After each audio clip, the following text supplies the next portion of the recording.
दूर खड़ी देख रही है। बिल्लू उत्साह से कहता, महाराज, मैंने आज आपके लिए एक बिल्कुल नया आविष्कार किया है, शाही करेला मलाई मार के। महाराज वीर सिंह एक निवाला खाते ही उनका चेहरा लाल हो जाता है और वो खांसने लगते हैं। पानी पानी लाओ। बिल्लू, ये क्या जहर खिला दिया तुमने मुझे? करेले में मलाई? तुम्हारा दिमाग खराब हो गया है क्या? बिल्लू डरते हुए कहता, महाराज, वैद्य जी ने कहा था कि आपको कुछ कड़वा खाना चाहिए आपकी सेहत के लिए, तो मैंने सोचा उसे स्वादिष्ट बना दूं। महाराज गुस्से में खड़े होकर कहते, तुम रसोइये हो या हकीम?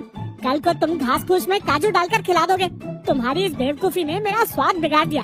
मैं तुम्हें इसी वक्त अपने राज्य से बाहर निकालता हूँ। निकल जाओ और आज के बाद मुझे अपनी शक्ल मत दिखाना। बिल्लू रोते हुए कहता, महाराज, मुझे क्षमा करें, मेरी नीयत साफ थी। महाराज हाथ दिखाकर रोकते हुए कहते, एक शब्द और नहीं। सेनापति इन्हें राज्य की सीमा के पार छोड़ा। बिल्लू उदास होकर सिर झुका लेता है। चंदा माथा पीट लेती है।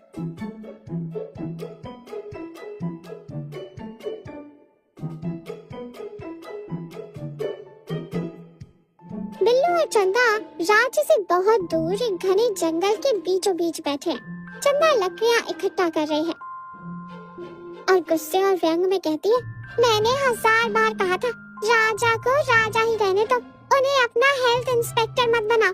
अब खिलाओ भालू और बंदरों को अपना शाही करेला। बिल्लू मिट्टी सानते हुए कहता, अरे भाग्यवान, कला की कद्र हर किसी को नहीं होती। हम यहीं अपना आशियाना बनाएंगे। ये जंगल के बीच का रास्ता है, कभी कभी मुसाफिर गुजरते हैं। हम यहाँ एक ढाबा बनाएंगे, मिट्टी का ढाबा।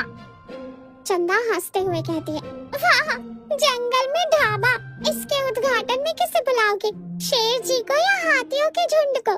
बिल्लू मुस्कुराते हुए कहता, तुम बस देखती जाओ चंदा, मैं ऐसा ढाबा बनाऊंगा जो किसी महल से कम नहीं होगा। नीचे मेरी रसोई होगी और ऊपर मेहमानों के बैठने की जगह है। दोनों मिलकर कई दिनों की मेहनत के अंदर 2 मंजिला मिट्टी का ढाबा तैयार करते हैं। नीचे एक खुली रसोई है जहाँ बड़े बड़े चूल्हे हैं और लकड़ी की सीढ़ियों से ऊपर जाने पर बांस और मिट्टी से बना एक हवादार भोजन कक्ष। ढाबे की ऊपरी मंजिल पर दूसरे राज्यों की और पैदल जाने वाले मुसाफिर और व्यापारी बैठकर खाना खा रहे हैं। माहौल बहुत चहल पहल भरा है। बिल्लू उत्साह से खाना परोस रहा है। चंदा एक तरफ बैठकर गल्ले में सिक्के गिन रही है। एक मुसाफिर संतुष्टि से हाथ धोते हुए कहता है, बिल्लू भैया, तुम्हारे हाथों में कोई जादू है। सैकड़ों मील पैदल चलकर व्यापार करने वाले हम जैसे लोगों के लिए इस घने जंगल के बीच तुम्हारा ढाबा किसी स्वर्ग जैसा है। तुम्हारी सब्जियां खाते ही सारी थकान दूर हो जाती है। बिल्लू विनम्रता से हाथ जोड़कर कहता, ये तो आपका प्यार है बाबूजी, पेट भर कर खाइए। भगवान की कृपा से मेरा खाना आपको पसंद आया। चंदा सिक्के खनखनाते हुए और मुस्कुराते हुए कहती है, देखा बिल्लू, वहाँ उस गुस्सैल राजा को खाना खिलाते थे तो सिर्फ डांट मिलती थी। यहाँ देखो, तुम्हारे खाने की चर्चा आसपास के राज्य में भी हो रही है। अब हमारा मिट्टी का ढाबा मशहूर हो गया है। पैसों की भी कोई कमी नहीं है। महाराज ने तुम्हें निकालकर एक तरह से हम पर बहुत बड़ा उपकार किया है। बिल्लू मुस्कुराते हुए कहता, जो होता है अच्छे के लिए होता है चंदा। मेरी कला को लोग पसंद कर रहे हैं। उनकी भूख मिटने पर जो मुस्कान उनके चेहरे पर आती है, उसे देखकर मुझे जो खुशी मिलती है वो किसी दौलत से नहीं खरीदी जा सकती। कुछ वर्षों बाद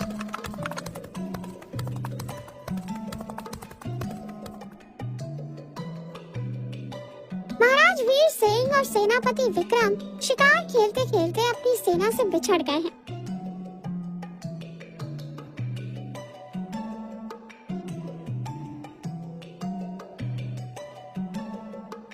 दोनों के कपड़े फटे हुए हैं और चेहरे पर धूल है और वो बुरी तरह से थके हुए हैं। सेनापति विक्रम हांफते हुए कहते, महाराज, मेरे पेट में अब चूहे नहीं, बड़े बड़े डायनासोर दौड़ रहे हैं। 3 दिन हो गए हैं, एक बेर भी नसीब नहीं हुआ। महाराज वीर सिंह चिड़चिड़ेपन में कहते हैं, चुप रहो विक्रम, मेरी तो भूख के मारे आंखों के सामने जलेबियां नाच रही हैं। मुझे तुम्हारा ये गोल मटोल चेहरा भी अब एक बड़े से तरबूज जैसा लग रहा है। सेनापति विक्रम डर कर पीछे हटते हैं। महाराज कृपया मुझे मत खाइए, मैं बहुत कड़वा हूँ। काश आज बिल्लू के हाथ की सूखी रोटी ही मिल जाती। महाराज उदास होकर कहते हैं, सच कह रहे हो विक्रम, उस दिन गुस्से में मैंने बिल्लू को निकाल तो दिया, लेकिन उसके बाद से महल का कोई भी खाना मुझे पसंद नहीं आया। भूख क्या होती है आज समझ आ रहा है। काश मैं उसे ढूंढकर माफी मांग पाता। तभी दोनों भूख और थकान से गश खाकर एक पेड़ के नीचे गिर जाते हैं। बिल्लू जंगल से जड़ी बूटियां और सब्जियां लेकर लौट रहा होता है। तभी उसकी नजर पेड़ के नीचे बेहोश पड़े दो लोगों पर पड़ती है। पास जाकर देखता है तो हैरान रह जाता है और घबरा कर कहता है, अरे ये तो महाराजा सेनापति जी हैं। इनकी ये हालत। बिल्लू भागकर पानी लाता है और उनके चेहरों पर छींटे मारता है। महाराज धीरे धीरे आंखें खोलते हैं, लेकिन कमजोरी से कुछ बोल नहीं पाते। बिल्लू दोनों को सहारा देकर अपने 2 मंजिला मिट्टी के ढाबे पर लाता है। बिल्लू ने महाराज और सेनापति को ढाबे की ऊपरी मंजिल पर आराम से लिटा दिया है। ऊपर से ठंडी हवा आ रही है और नीचे रसोई में बिल्लू और चंदा जल्दी जल्दी खाना बना रहे हैं। चंदा चूल्हे में लकड़ी लगाते हुए कहती है, वक्त का पहिया कैसे घूमता है। जिसने तुम्हें धक्के मारकर निकाला, आज वही तुम्हारे दरवाजे पर भूखा प्यासा पड़ा है। आज तुम चाहो तो बदला ले सकते हो। नमक की जगह मिट्टी भर मिर्ची डाल दो। बिल्लू गंभीरता से कहता, चंदा तुम ये क्या कह रही हो? वो हमारे महाराज हैं। एक रसोइये का पहला धर्म है भूखे को भोजन कराना। उन्होंने मुझे निकाला क्योंकि वो राजा थे, वो उनका अधिकार था। लेकिन आज वो मेरे दर पर एक भूखे मुसाफिर हैं। मैं उन्हें अपने जीवन का सबसे बेहतरीन भोजन कराऊंगा।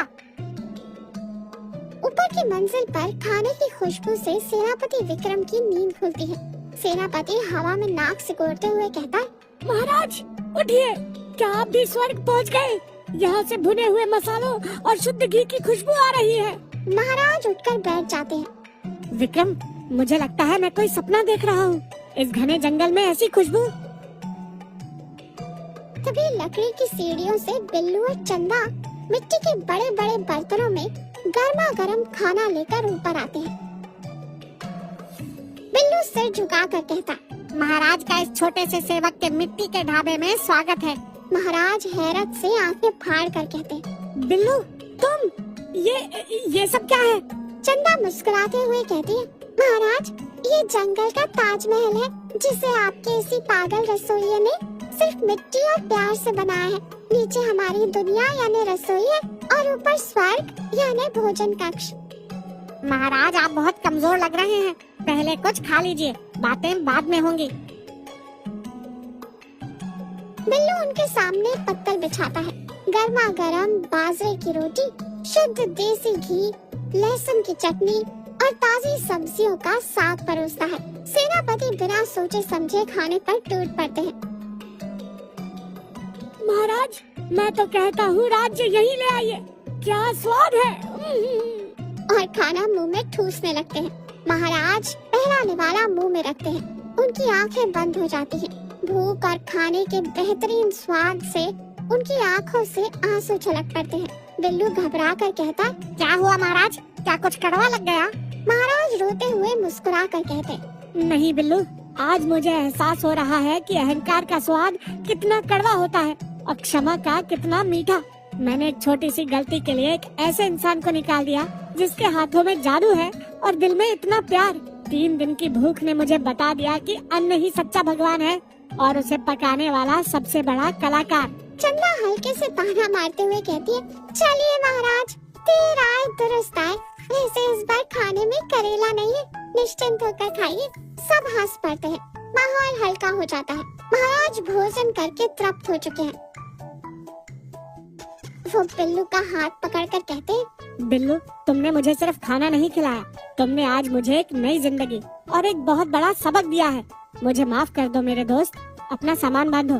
तुम और चंदा आज ही मेरे साथ वापस राजमहल चलोगे। तुम्हारी जगह शाही रसोई में है। बिल्लू हाथ जोड़कर आंखों में आंसू लिए कहता है, महाराज, आपके इन शब्दों ने मेरे सारे घाव भर दिए। आपने मुझे माफ कर दिया, मेरे लिए यही काफी है। लेकिन क्या बिल्लू? महाराज, अब इस मिट्टी के ढाबे में मेरी जान बसती है। महल की दीवारों के बीच रहकर मैं सिर्फ एक नौकर था, पर इस खुले जंगल में, इस 2 मंजिला ढाबे में मैं एक आजाद कलाकार हूँ। यहाँ जब कोई थका हारा मुसाफिर आकर खाना खाता है तो उसके चेहरे की संतुष्टि मुझे दुनिया का सबसे अमीर इंसान बना देती है। मैं यहीं रहना चाहता हूँ। चंदा मुस्कुरा कर कहती है, और महाराज, जंगल के बंदरों और मुसाफिरों को भी अब इनके हाथ के खाने की आदत पड़ गई है। अगर हम गए तो वो सब हड़ताल कर देंगे। तुम्हारी मर्जी बिल्लू, मैं तुम्हारी कला और तुम्हारी आजादी का सम्मान करता हूँ, लेकिन मेरी एक शर्त है। कैसी शर्त महाराज? महीने में एक बार राजा वीर सिंह अपनी पूरी वेशभूषा उतारकर एक आम इंसान की तरह तुम्हारे इस जंगल के मिट्टी के ढाबे पर खाना खाने आएगा। और हाँ, उस दिन तुम मुझे शाही करेला मलाई मार के भी खिलाओगे तो भी मैं बिना शिकायत के खा लूंगा। सेनापति विक्रम अपना पेट पकड़कर हंसने लगता है। बिल्लू और चंदा भी जोर से हंसते हैं। महाराज भी ठहाका लगाकर हंसते हैं। तो देखा, इंसान की असली कीमत उसकी कला और उसके साफ दिल में होती है।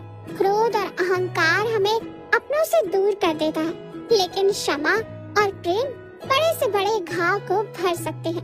कड़ी मेहनत से कहीं भी सफलता पाई जा सकती है। अन्न का सम्मान करना और भूखे को भोजन कराना दुनिया का सबसे बड़ा पुण्य है।